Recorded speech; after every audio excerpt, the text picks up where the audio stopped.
ЖМКларда дүйнөлүк саламаттык сактоо уюмуна шилтеме кылынып, белгисиз X оорусу тажичан вируска салыштырмалуу 20 эсе көп курмандыкка алып келиши мүмкүн деген билдирүүлөр жарыяланууда. Fact-Check редакциясы бул билдирүүнү текшерип чыкты. X оору учурда вирусу адамда аныктала элек, демек илимге белгисиз, бирок адамзатка чоң коркунуч жараткан кезектеги эпидемиянын себепкери болушу мүмкүн деген божомол болуп эсептелет. Ушундай оору пайда болушу мүмкүн деп уюм алгач 2018-жылы билдирген. Ал изилдөөлөргө көбүрөөк каражат бөлүп, жакыр өлкөлөргө медицина тармагында жардам берүү керектигин сунуштаган. 2019-жылы башталган тажичан вирустун пандемиясы X оорусу тууралуу божомолго дал келет.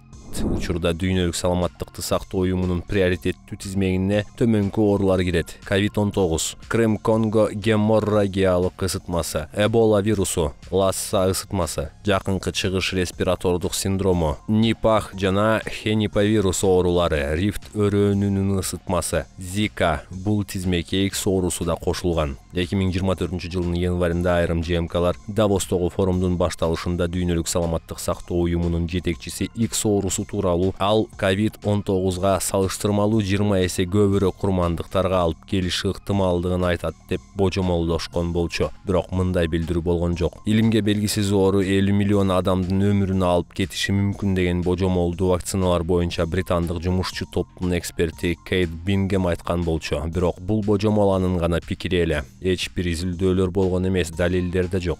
Дүйнөлүк саламаттыкты сактоо уюму жаңы белгисиз ооруга каршы туруу үчүн зарыл аракеттердин тизмегин иштеп чыккан. Саламаттык сактоо тутумун ыкчам аракеттерди көрө алгандай кылып өзгөртүү, эпидемиялык кырдаалга байкоо жүргүзүүнү жакшыртуу, жаңы вирустун таркалышын азайтуу боюнча натыйжалуу аракеттерди уюштуруу, изилдөө программаларын күчтөндүрүү, коммуникацияны жана дез маалыматка каршы турууну жакшыртуу.